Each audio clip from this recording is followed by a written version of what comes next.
Hello there, ladies and gentlemen, the Cider Drinker here, back again with another Cider Drinker countdown for you guys. And this is another continuation on my little series of Untappd top 10 countdowns. Because someone said a little while ago, you know, why don't you do the top 10 different styles of ciders, like dries and sweets? So I've already done the top 10 dry and sweet ciders on Untappd. And this time I'm going with the Perries, so the fermented pear alcoholic beverages rather than the apple ones.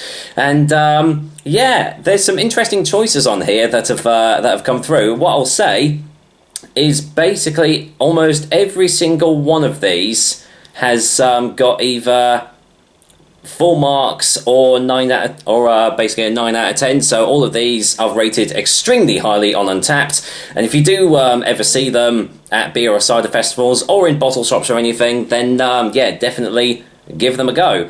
So starting off the number 10 list is a cider that I had at Norwich Canberra Beer Festival. It's from the Cambridge Cider Company, and it's President's Perry. I don't know if you'll be able to see the quality of the pictures on this because it's relatively bright outside, and also don't have the ability to put the actual pictures on. But there's it comes in bottle form as well, so that's what the label looks like. Very simple label design from the looks of it, but it's obviously one that I really liked. I think I akined it to sort of pear drops, but not the artificial kind, with a lovely biscuity aftertaste, which, as you know, if you've been following me for quite a while, I absolutely love in a cider or a Perry. So yeah, so the number 10 spot goes to President's Perry. Number 9 is from the Urgasmic Cider Company from Erdesley, Herefordshire, England, and it's their Parton Perry. Now, I don't think there's a picture of the actual bag of the box, because I actually had this at the Canberra Great British Beer Festival, but I'm just seeing if I can find a decent picture of it. I suppose that one will do. But yeah, admittedly, most of these Perries are going to be from beer and cider festivals, so yeah, a lot of these you're not going to be able to find in your bottle shops and everything, but definitely keep your eye out for them. What did I say about this one? Let's have a little look-see. Sharp and tart pear nose leads into a slightly sweet/sharp pear flavour with massive biscuity aftertastes. So there you go. As you know, I love my biscuity aftertastes, and yeah, this was another great example of that. So, number 8 is from a cider company which I have loved for a long time. It's Gwatkin Cider Company, and hold on, well, on the wrong thing. And it's their Squeal Pig Perry. There you go. We can't really see that. It's too. See if I can find a decent picture of it. There you go. Squeal Pig Perry, which you can get in bottle form as well, but is quite prevalent at beer and cider festivals as well, which is exactly where I had this one as well. Actually, I had it at my local Victoria Inn, but I have seen it at beer and cider festivals, and it just had that classic Gwatkin nose to it, which is just an attribute of all their ciders and Perries. Sweet pear and toffee flavours, and it makes it for a really highly drinkable Perry, very easily sessionable, quite a low ABV as well, and again, another top quality drink from the Gwatkin Cider Company, so definitely keep your eyes peeled out for that one. So next up on the list is Burrow Hills Perry. Now this is one that I very recently had. Got it in bottle form as well. There's my picture of it there on Untappd. And well, Burrow Hill have been a fairly recent addition to my cider adventures, but they've been around for quite a long time, and they do know how to make very, very good drinks. I label this one as a light acidity and subtle tannins make up this Perry with a dry taste and finish. Strong and yet easy drinking, because it is 6.3% ABV, so it doesn't hang around with the old strength, but it was really sessionable, so easy to drink, so full of flavour, and yet another great example of a Perry from Burrow Hill Cider. They really know what they're doing. Okay, next up, we have got Seven Cider. I've not featured them for a while on my channel, but mainly because I've not been able to get a hold of their a hold of their stuff. This is their medium sparkling Perry. Now, I had this at Chelmsford Beer Festival, but that's what the bottle looks like, or at least it used to anyway. Yeah, really do like the label designs on this, and yeah, it's just a really really pops out at you. But this had a light acidity on the nose, gives way to a sweet, light tartness, and with a lot of Perries, they do tend to have biscuity aftertastes, and this one had it as well.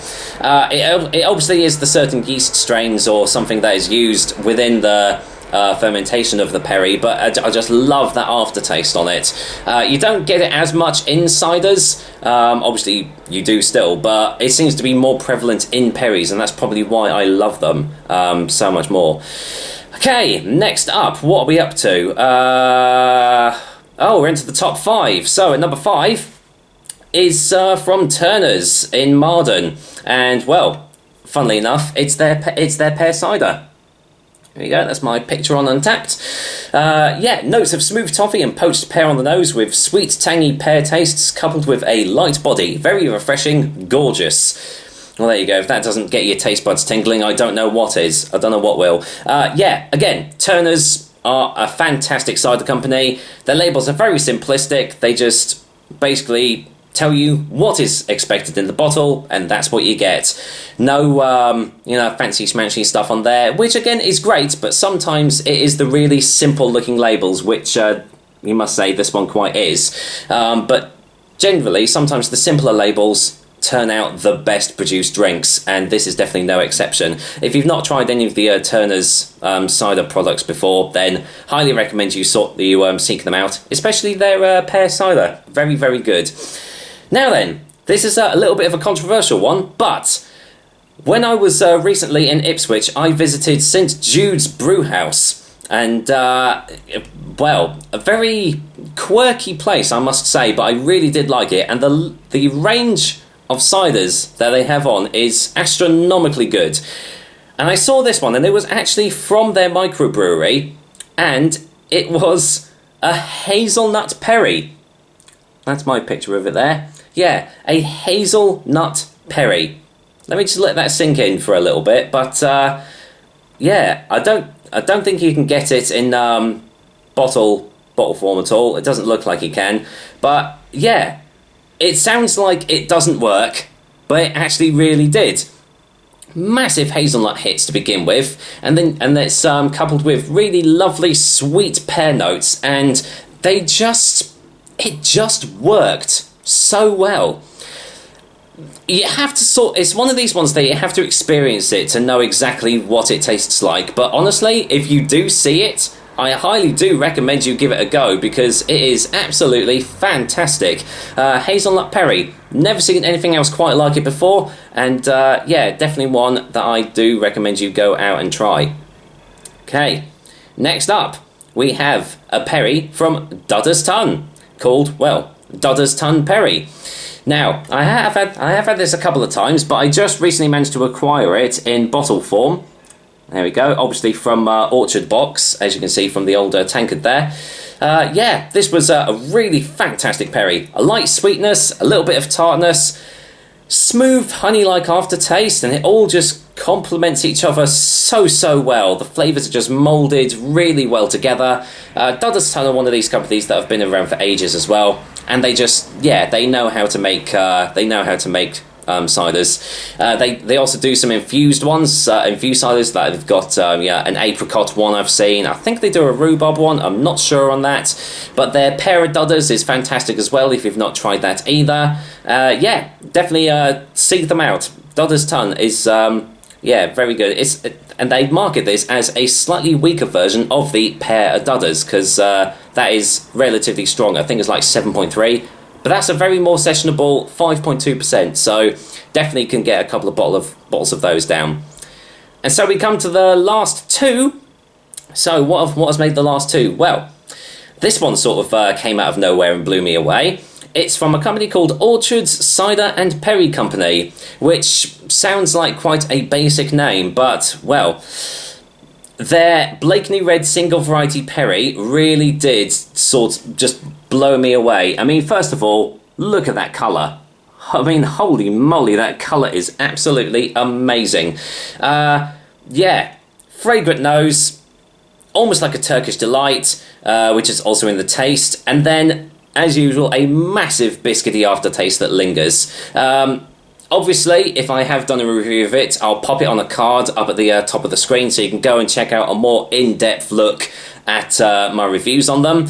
But honestly, I've not seen any more of their ciders or perries about, and they just came out of left field and just absolutely blew me away. They're based in Chepstow in Monmouthshire, so yeah, if you're around there, definitely give them a look out. But yeah, it looks like a lot of other people have really enjoyed this one as well, so yeah, definitely look out for it. Orchard's Cider and Perry Company's Blakeney Red single variety. And speaking of Blakeney Red, the #1 spot on my top 10 Perries list on Untappd goes to Gwotkin again. This time, it's their Blakeney Red Perry. And yeah, I have seen this in bottle form, but I've not managed to actually get a chance to do it. But I managed to get it in bag-in-the-box form, but I'll just show you a nice picture that someone took of it in bottle form there. But honestly, once again, Gwotkin have just outdone themselves. One of my friends on Untappd, Derpy Derp, this is what he wrote for it. Hands down, the best perry I've ever had. Like a fresh pressed pear juice. Still with zest and great flavour. A must try. And I marked it as very sharp nose and a bittersweet taste with a smooth, full-bodied pear flavour and again a biscuity aftertaste with the classic Gwotkin aroma to it as well. Absolutely fantastic. It got top marks from me. So yeah, honestly, Gwotkin know how to make ciders and perries, and if you've never tried them before, then their Blakeney Red Perry, if you are a fan of perries, is definitely one to keep an eye out for. So there we go, that's another cider drinker top 10. That was the perries for you guys, and well, let me just say that the next few top 10s that I've got are going to be a little bit interesting. Next time, the category is going to be, let's see, yeah, the next category is going to be herbed, spiced or hopped ciders. So it'll be interesting to see what is on that list. I've not looked and seen what has made the top 10, so we shall see. But until then, I'll be back with another, well, delicious and tasty cider review at some point. But as I said, it probably won't be for another couple of weeks. So keep your eyes peeled on Facebook for some more live discussions coming up. There are a couple of topics I want to discuss. But until then, I'll see you on the next video. Take care, guys.